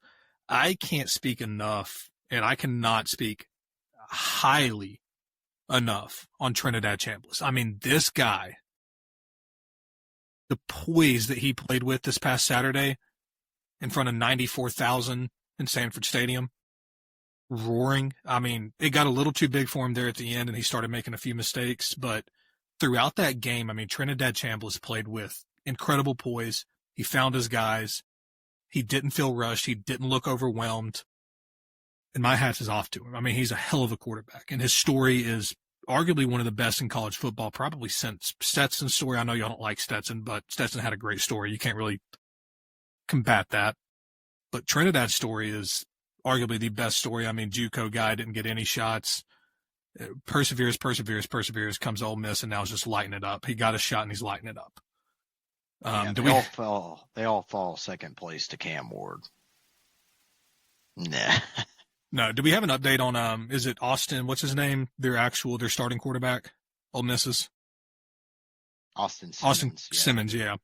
Do we have any update on him? Do we know if because he was available for the Georgia game. I remember Lane Kiffin said that. They like both of their guys a lot, but I think what's important for this Oklahoma game is I don't think it's going to matter. I think Oklahoma at home is still a little bit sour about losing to Texas, and they're going to put it all on the field knowing that if they lose to Ole Miss, who just lost, they're going to get more punished than the AP poll.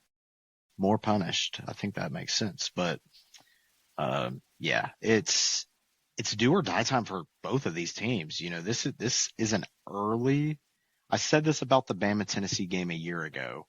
After Bama lost to Tennessee, I felt like it was a little bit of a put-away spot. And I think that's what we're going to be getting from this game in Oklahoma.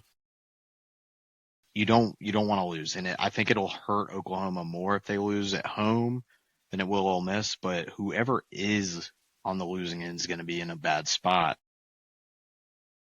Well, this in all sense is an elimination game. I mean, it definitely seems like it. It definitely seems like it. So, I mean, I really hope that we get the best from both of these teams, as this could end up being the game of the week. But it feels like one of those games that is more of a can't lose than must win. Yeah, I agree. I am also very upset, and we don't have to talk about this game in full, but I just want to make a note. I will never forgive Memphis from what they took from us. We were supposed to have a ranked USF versus a ranked Memphis this week, and they went and they lost at UAB under a new interim head coach, young interim head coach. Memphis choked it. So I'm just mad we're not getting ranked on ranked with playoff implications. That sucks. Great shout there. Yeah, great shout. But Missouri at Vandy. Missouri's going to get killed. I think Vandy will beat Missouri worse than they beat LSU. I just think LSU is better than Missouri. I want to hear what Mal has to say first, but having Alabama played both of these teams, one at home, one on the road, I want to let Mal speak on this game first. Personally, I don't think LSU's a good football team this year. I don't think they're playing with heart. I don't think they're playing with fire. Everything that we kind of said about Shane Beamer, I kind of think the opposite about Eli Drinkwitz. I think this is a guy that believes everything he says, whether he is right or wrong. I think he believes what he says, and I think you can actually tell that he believes what he says. This is a guy that is an insane motivator. He never played football at a collegiate level, which I believe gives him even more of an edge whenever he's coaching. But this is just a guy that feels like he's ready to go into the wild house that is Vanderbilt and get a big win here. Missouri offensively looks very good. I mean, defensively, Alabama played them very, very well, but Alabama still is just an incredible football team. But Missouri offensively has looked good this year. It's just going to come down to, can that defense get a few stops on Diego Pavia? I think this is a very high-scoring game. And personally, I'm glad game day is going to it. It's kind of nice to see game day in Nashville, Tennessee. I'll be very interested to see where they set up. Dylan, will we see you? No, I won't be there. I have family events this weekend, but I agree with you, Mal. That area, if you've ever been to that area around the Vanderbilt Stadium, there's really not anywhere to go. The baseball stadium is like right next to it. How cool would it be if they set up on Broadway? Could you imagine the scene? That's such a hike, though. It's not close. I mean, we're talking about 1.5 miles, I believe is what it is. 1.5 miles, yeah. I think it's 1.5 miles. But that's what I'm saying. But like, dude, imagine how hype it would be. We're live from Jelly Roll. But if they closed down Broadway, the streets of Broadway early in the morning and did college game day there, because I mean, yeah, while it is 1.5 miles from the stadium, in retrospect, that's really not a long way. I mean, I've made that walk before, absolutely, sauced out, as the kids say. Blazing sauced, by the way. Blazing sauced out. So really, really not that bad of a walk, honestly. You just go straight on to Mumbrian and you're at the stadium, basically. So it's would be sick. They're not going to do it there. Because if they did, or if they were, they would have already announced that. I mean, there would be plans in place and it would have gotten leaked already, but would be electric. I just think missed opportunity there, not doing college game day from Broadway. Yeah. Could you imagine the bachelorette parties also? I don't mean to cut you. The bachelorette party. What the hell is going on here? You just see those flashing cowboy hats in the back while they're giving their picks. Yeah. Bring up Becky. Becky's getting married next week. She's going to give some analysis on college football. Pat McAfee would have a field day. Oh, my God, dude. I see it. That's what we need Theo Vaughn hosting or guest picking. Yeah. That's what yeah. Go ahead. Yeah. Real quick for me. I watched this Tide team roll into Columbus, Missouri. Columbia, Missouri. It is Columbia. Columbia. It's all right. It is all about this Missouri run game. Vandy can stop this running back at Missouri. They'll have no problems. Diego Pavia is a problem, and you can only hope to contain him. However, on a running back standpoint, you can stop a running back. A really good quarterback, you can only hope to contain him a little bit. Vandy, this is your game to lose. But the coaching edge is on Missouri. And this is where it's going to make a great matchup. I have to give a prediction, though, having said all this. I have no idea.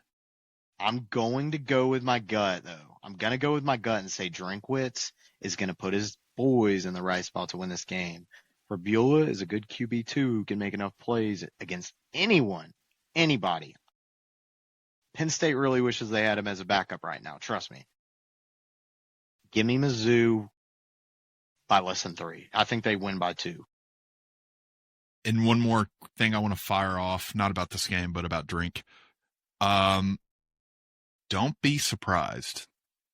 Really don't be surprised if Lane Kiffin turns down this Florida job, and I would assume they'd go to somebody like Dan Lanning, who I don't think is going to leave Oregon. Don't be surprised if old Drink gets a call from University of Florida. Do not be surprised. I wouldn't. Because let's be honest, who else are they calling? John Gruden. I think that's their third. James Franklin. I think that is really, really their third probably option. He has taken Missouri football and elevated it so quickly. It's very impressive. So I will say another thing on the Florida. Don't be surprised if Old Billy Napier finds his way as an analyst for the remainder of this season with the University of Georgia. A lot of people know him and Kirby are really good buddies, work together under the Nick Saban coaching tree. So I do think that Billy might find a soft landing spot at UGA. And I also have one more thing to say about that. Just a funny tweet I saw. Just going to preface this. Don't give a shit about your political views. Not going to talk politics, but Ron DeSantis had the funniest tweet of the year, I think. Somebody was tweeting about the Florida job opening and said, Florida supposedly is interested in Nick Saban if he comes out of retirement. This was like a legitimate Florida page, like not just some. Ron DeSantis quote tweets it and goes, and I'm interested in winning the lottery. Which I just thought was hilarious. That's like, so right. That's random. Yeah. Well, dude, do you not get it? I mean, he's like, oh, fuck me then. There's no snowball's chance in hell that Saban takes the Florida job. Yes, I know. Okay, yeah. That's what I'm saying, but like, you have to explain it. Yeah, it's not a good. Okay, I thought it was really funny. I thought it was really funny. I just think it's funny because these fucking Florida fans actually believe that Nick Saban would consider coming out of retirement to go to Florida. Yeah, that's brutal. That's never. Hell would freeze over twice. Yes. That happened. Now Auburn, on the other hand, it's not really funny, but it is fun, and I got to shout out my Grateful Dead fans with Oregon's tribute to the dead. Wow, they're going to shut out Wisconsin. Go ahead and take Oregon to the bank, or everyone on Oregon's staff is going to replace Dan Lanning's Coca-Cola with some Zaza, and they might be a little bit unaware that there's a football game going on. So one of two things are going to happen. I'm excited for Oregon. These are cool unis. I'm a big supporter of this band, but nobody's ever done something like this. No, I mean, absolutely sick uniforms. Probably some of the coolest uniforms Oregon's come out with. I remember I saw that and immediately sent it to you. One note on Wisconsin. They went tarps off last week. Don't know if y'all saw that. I like the movement. Yeah, it's a great movement, but I think it's waving the white flag without it's the ultimate sign of surrender. No flag or any white other than their bare chests are pretty white, but it's waving the white flag, all right. Yeah, it is. Yeah. It's saying there's nothing entertaining going on. We're gonna take our shirts off and just wave them around in the air. Just dudes rock a little bit. The ultimate new surrender cobra is just tarps off. Just slightly overweight dudes, just rolling it.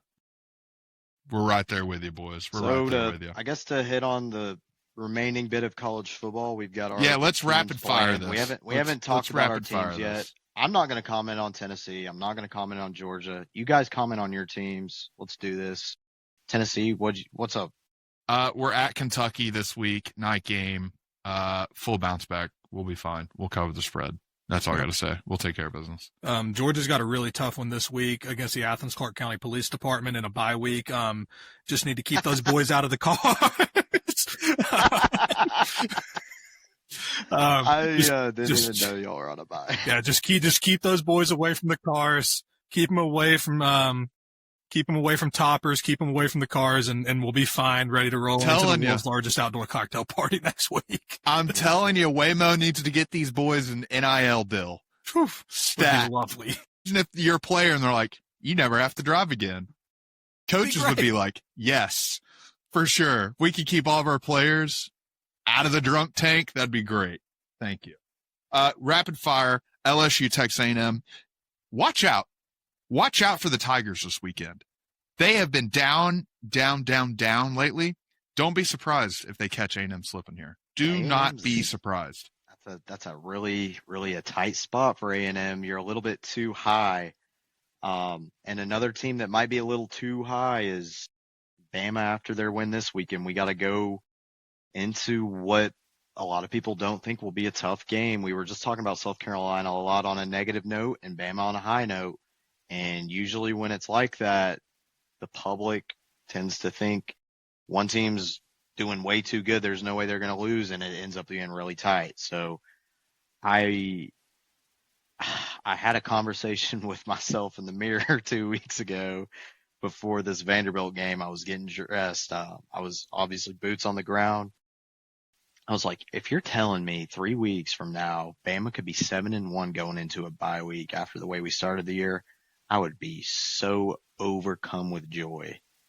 And we are not there at that bye week yet. This is going to be a tough game for Bama.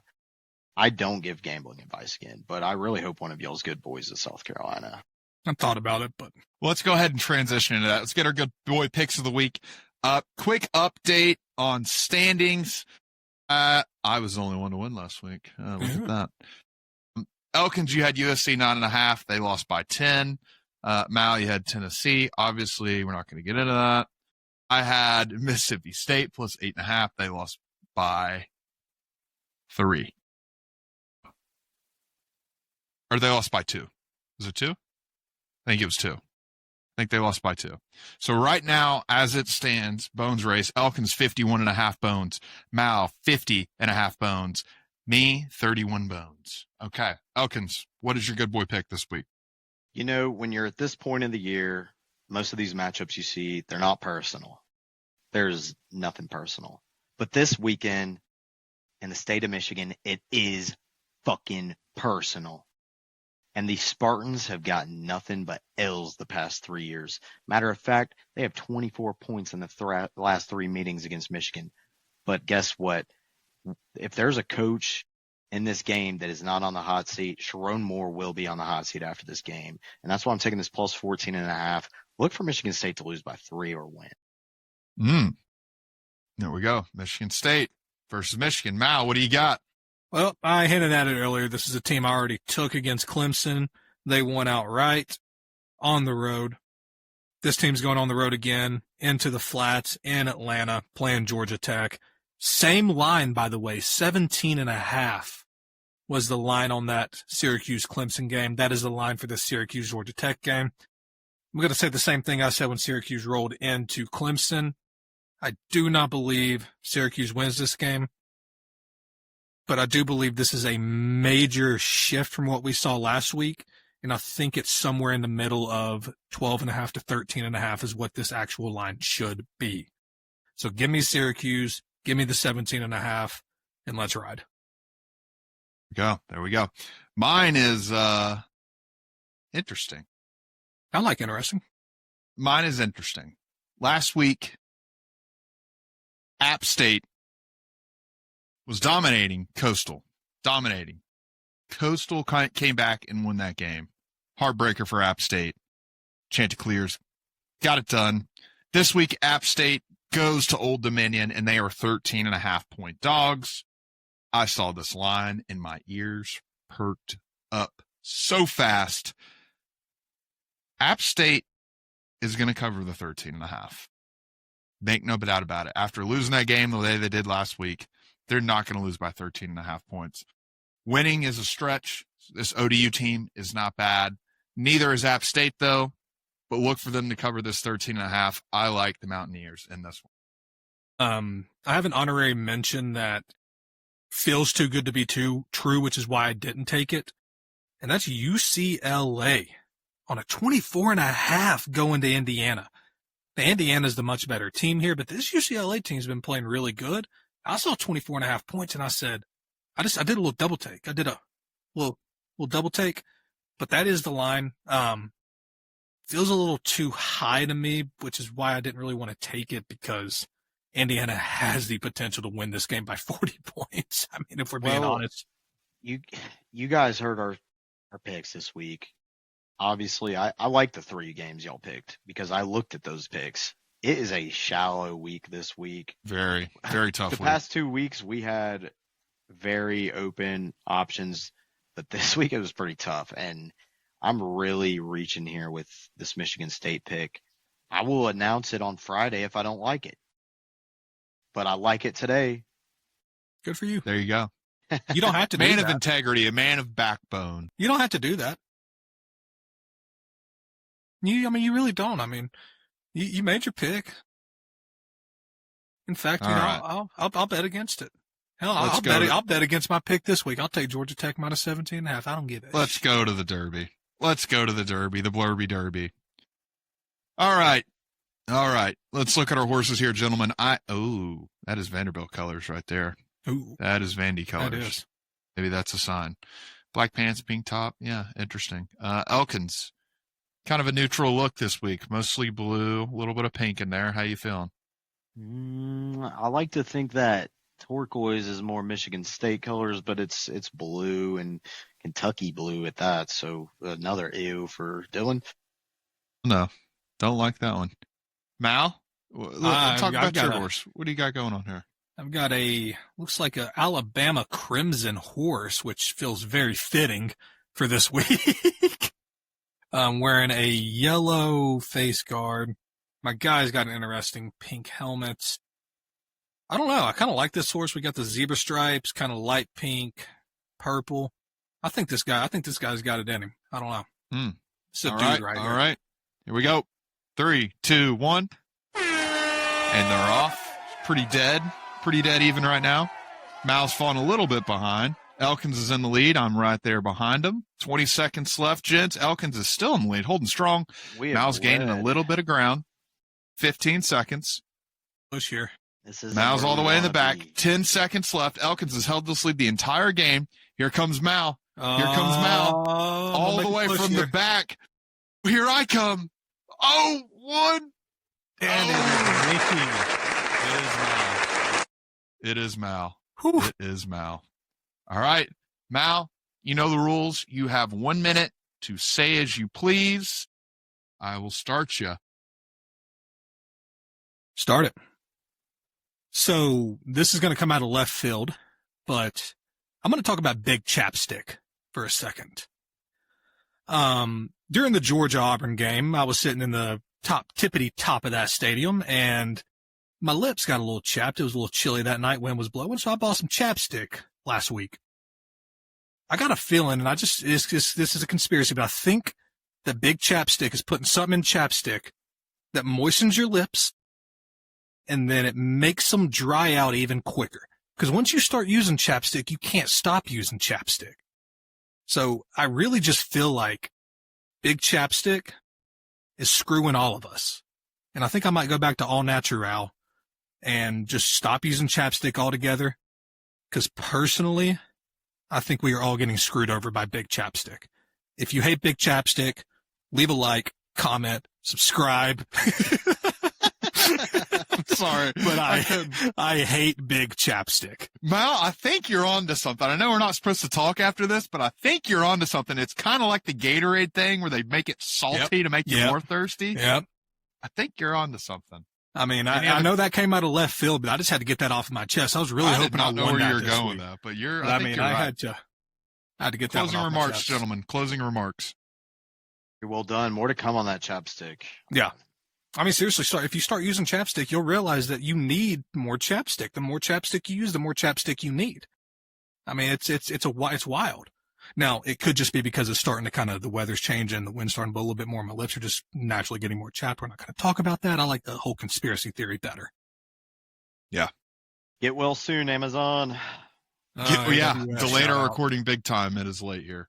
All right. Thank you so much for listening to another episode of the Pass Club. We appreciate it. Please like and subscribe and follow us at all socials at Pass Club Pod. That's Instagram. That's Twitter, X, and TikTok. Thanks for hanging out with us. We appreciate it. Stay bundled up. It's getting a little chilly out there. We'll see you chapstick next week. Don't buy chapstick. Don't do it.